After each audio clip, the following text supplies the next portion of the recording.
Yamuna express വേയിൽ വാഹനാപകടം. 7 ബസ്സുകളും 3 കാറുകളും കൂട്ടിയിടിച്ച് തീപിടുത്തമുണ്ടായി. 4 പേർ മരിച്ചു. മധുരയിലെ യമുന എക്സ്പ്രസ് വേയിൽ മൈൽ സ്റ്റോൺ 127-ൽ ഇന്ന് പുലർച്ചെ നടന്ന വാഹനാപകടത്തിൽ 4 പേർ മരിച്ചു.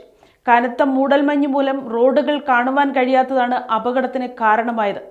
7 ബസ്സുകളും 3 കാറുകളും തമ്മിൽ കൂട്ടിയിടിച്ച ശേഷം വാഹനങ്ങൾക്ക് തീപിടിക്കുകയായിരുന്നു. പോലീസ് പറയുന്നതനുസരിച്ച് 4 പേർ മരണപ്പെടുകയും 25 പേർക്ക് പരിക്കേൽക്കുകയും ചെയ്തിട്ടുണ്ട് എന്നാണ്.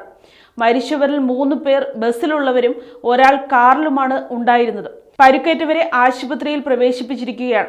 പരിക്കേറ്റവരിൽ ആരുടെയും നില ഗുരുതരമല്ലെന്നാണ് മധുര SSP ശ്ലോകുമാർ പറഞ്ഞത്. മധുരയിലെ ബാലദേവ് എന്ന സ്ഥലത്ത് പുലർച്ചെ 4:30ഓടെയാണ് അപകടം നടന്നത്.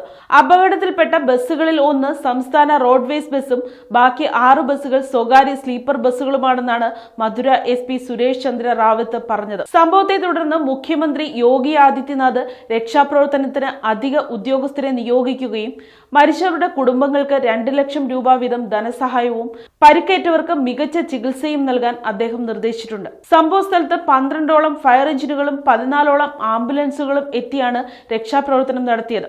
പരിക്കേറ്റവരെ ബാലദേവ് കമ്മ്യൂണിറ്റി ഹെൽത്ത് സെന്ററിലേക്ക് മാറ്റിയിട്ടുണ്ട്. News desk Kottarakkara media.